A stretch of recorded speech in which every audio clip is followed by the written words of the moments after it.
Imagine trying to build a bridge, a deeply divided country. Right. You Yeah. step out there, you try to find some middle ground, and for your trouble, you just find yourself getting blasted by both sides. Oh, absolutely. It's a really precarious position to put yourself in today. Any attempt to bridge a massive divide usually just leaves you entirely exposed in the crossfire. Yeah. And that is precisely the situation former First Lady Michelle Obama found herself in recently. So let's just grab today's news hook right away. Let's do it. She sat down for an interview on a podcast. It's called Talk Easy. And she waded directly into the whole aftermath of the 2024 election. Which is brave, honestly. Right. So she issued this warning to liberals, telling them, do not pigeonhole all loyalists of the MAGA movement as racists. Okay, wow. Yeah, instead she described a lot of these voters as, quote, desperate people. She argued they are folks struggling with rising living costs, and they just want change. I mean, in today's digital climate, saying that is basically dropping a match into a powder keg. Oh, the internet exploded. It literally melted down. The reactions we found in our sources today are fascinating because they are completely polarized. I bet. On one hand, some folks really praised her empathy. They thanked her for trying to step away from this narrative that just dismisses millions of people as a cult. Right, right. But on the conservative side, MAGA supporters were, well, they were deeply offended. They found the word desperate to be super condescending. Oh, interesting. Yeah, and then simultaneously, critics on the political left accused her of backtracking. They pointed out she previously used, much harsher language for these groups. Every single word she speaks gets immediately dissected. I mean, it gets weaponized and spun in a dozen different directions. Exactly. So that brings us to our mission for today's deep dive. We have a massive stack of sources in front of us today, news articles, podcast transcripts, independent fact checks, and even an academic study. A really good mix of data. Yeah, so our mission for you listening today is to explore Michelle Obama's post-presidential life. We want to look at her strategic navigation of all this media scrutiny and how she balances building a lasting legacy right in the middle of fierce modern partisanship. We're basically going to break down the mechanics behind her public image, right? And the battle against disinformation. Yep. But before we unpack this, you should know these sources contain politically charged viewpoints from both the left and the right. We are not taking sides or endorsing any of these political positions. Our mission is just to impartially report on the material and help you understand the ideas within. Exactly. We're just looking at the facts and the strategies here. So let's actually start by looking closer at that Talk Easy podcast interview. Right, because the headlines missed a lot, didn't they? They missed almost the entire structural argument she was making. Her core point leaned really heavily on economic anxiety. Okay, break that down for us. What did she actually say? Well, she explicitly stated that many MAGA supporters are good people who wake up every day facing these compounding economic and healthcare struggles. Good people just trying to survive. Yeah. And she highlighted the statistical reality that, frankly, often gets buried in all the shouting.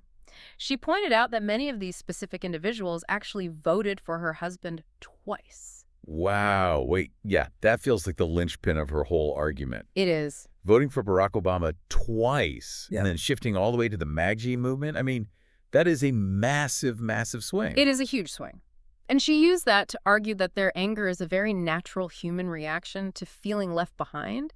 She said, when people feel hopeless, they naturally want to assign blame. Right. So she framed their current vote as an act of desperation, basically them saying, I don't know what else to do. Okay, but I want to jump in with a critical question here, based on what we saw in the sources. Yeah. Isn't it a bit ironic? I mean, she makes this deliberate attempt to de-escalate political polarization, to show empathy, and it ended up sparking just as much outrage. Yeah, it really did backfire in some circles. Right, like we saw one conservative user tweet, "If that's desperate, count me in." And another reminded her quite forcefully that they didn't vote for her husband. What does this tell us about how the public interprets her words? Well, it tells us a lot about political empathy. Empathy from a political opponent often feels, it feels like pity. And people generally want respect, not pity. Oh, that makes sense. Because desperate takes away their agency. Exactly. It implies they're just reacting blindly instead of making a calculated choice. But it also demonstrates a broader historical pattern for her. How so? Because for a figure like Michelle Obama, everything she does is filtered through a highly critical, heavily appearance-focused media lens. The public rarely takes her words at face value. I am so glad you brought up that media filter. Because I assumed she got tough press, but I was definitely not prepared for the actual data we found in this academic study. The Washington Post study, right? Yes.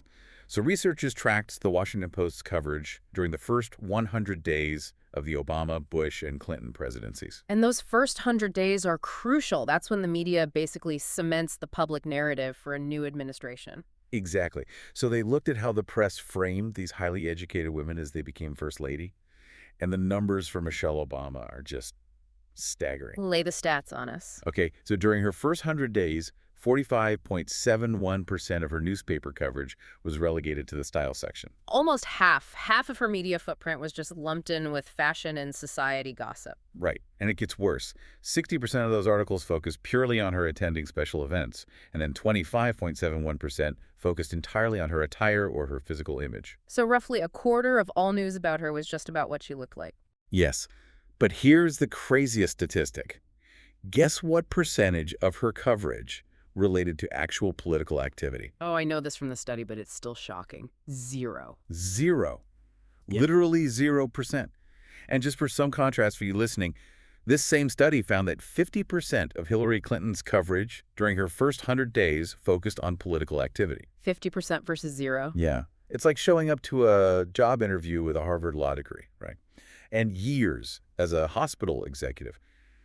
But the panel only wants to ask you who designed your shoes.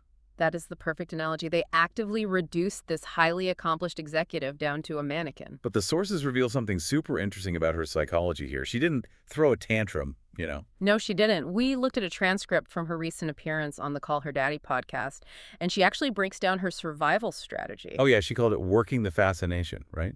Exactly. She realized fighting the media's obsession with her appearance was a losing battle. So she adapted. She consciously adjusted her tone, she forced herself to smile more, and she completely stopped speaking extemporaneously. Wait, she stopped speaking off the cuff entirely. Pretty much. She shifted to carefully crafted speeches. She had to do this to combat the racist and sexist angry black woman trope that critics were throwing at her. Wow. So she basically had to hyper-regulate every single thing she did. Yeah, and that actually completely changes the context of her most famous phrase, when they go low, we go high. Oh, right. Most people think that's just a nice plea for, moral decency. Right. But on the podcast, she explains it wasn't just an emotional response. It was a highly calculated strategy to control her ego.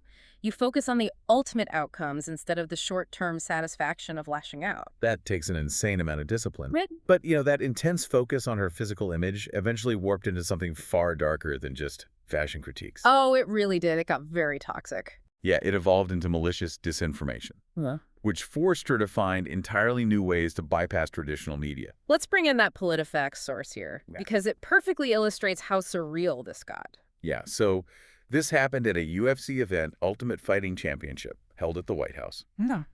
A victorious fighter, Josh Hokit, grabs the mic for a post-fight interview. Right. And he falsely claims, to everyone watching, quote, Michelle Obama is a man. It's just wild. And PolitiFact investigated this and rated it pants on fire. Which is their absolute lowest rating for total fabrication. Exactly. And they noted that this didn't just come out of nowhere. It stems from a long-running, deeply malicious trans conspiracy theory targeting her. It's a coordinated effort to strip away her identity. So if you're her, how do you even deal with that chaotic media filter? Well, you reclaim the narrative, you build your own stage so no editor can twist your words. Which brings us to her digital strategy. She recently launched her own podcast, IMO, with Michelle Obama and Craig Robinson. Yes, and the strategy behind this podcast is fascinating when you dig into the stats. We have an article contrasting her podcast launch directly with Joe Rogan. Okay, let's look at those numbers, because on the surface, Rogan seems unbeatable. The article noted Rogan gets massive numbers, over 749,000 views on a recent YouTube episode. Right. Compared to Michelle Obama's, which had 43,826. So on sheer volume, Rogan crushes it. But sheer volume isn't her goal. The real story is the subscriber engagement. Break that down for us. Okay, so Rogan has 19.5 million subscribers, but that 749,000 view count, That means he only reached about 3.8% of his subscriber base. Only 3.8%. Wow. Exactly. Meanwhile, Michelle Obama launched with a base of 17,100 subscribers. But her first episode reached more than double that base. She had over a 200% engagement rate. Oh, wow. Wait, really? More than double her actual subscriber count tuned in? Yes, she is highly, highly effective at reaching her specific target audience, which is primarily women over 40. She doesn't need Rogan's broad, passive numbers. She has a highly dedicated niche. It's like a protective shield. They listen to her directly instead of getting a twisted viral clip. Precisely. But, even a successful podcast is still just digital. It's pixels and audio files. To really anchor your history, when the internet is so turbulent, you have to cement a physical legacy. You build a monument. Exactly. And that is exactly what the Obamas are doing with the new Obama Presidential Center in Chicago. Down in Jackson Park, right? Yes. And the scale of this place is monumental. It is an $850 million project. Wow. $850 million. Yeah, it sits on a 19.3-acre campus. It features a fully digital archive, an actual branch of the Chicago Public Library, and a massive 4-story museum tracing American social change. And that museum costs, what, $30 for adults? Yep, $30 for adult admission. But the element that truly anchors her personal legacy is the artwork inside, the official joint portrait. Oh, the portrait. I really want to talk about this. It's incredible. It's called Springing Forth by the artist Njideka Akunyili Crosby. And there are so many hidden symbols that just bring this painting to life. It's not your traditional stuffy presidential portrait at all. Not even close. So if you look closely, the artist uses these tiny, almost henna-style photo transfers directly on their skin. Wait, actual photos embedded in the paint on their skin? Yes. And the photos feature historic Chicago landmarks. It's like they're literally wearing their history. That is so powerful. And it gets better. They're surrounded by plants that are sprouting from a very specific ceramic vase. The vase is inspired by David Drake, who was an 18th century enslaved potter. Oh, the man who carved poetry into his clay pots even though it was illegal for him to read or write. Exactly. The symbolism there is just profound. And then, casually sitting in the room, is a vinyl copy of Stevie Wonder's Talking Book album. I love that detail. That was a gift from her grandfather, right? Yeah, her grandfather gave it to her. And it features the exact song they danced to at their 1992 wedding. That is incredibly intimate. It really is. And looking at that portrait, it perfectly mirrors her entire media strategy. It's densely layered, it's deeply personal, and it literally forces the viewer to look closer to see the real story. You can't just glance at it. You have to engage with it. Exactly. So taking all this in, where does this leave them now? Well, synthesizing the interviews, both the ABC News interview at the center and her Call Her Daddy appearance, there's a clear theme. Barack and Michelle Obama now see themselves as coaches rather than players. Passing the baton, basically. Yes, she explicitly told her younger interviewer that her generation didn't fix everything. And now it's time to pass the baton to a younger generation, one that travels more and just sees the world differently. So they are genuinely trying to step back. But, that leaves us with a lingering question that builds on everything we've talked about today. What's that? The Obamas say they're ready to step back, pass the baton, and be coaches rather than players.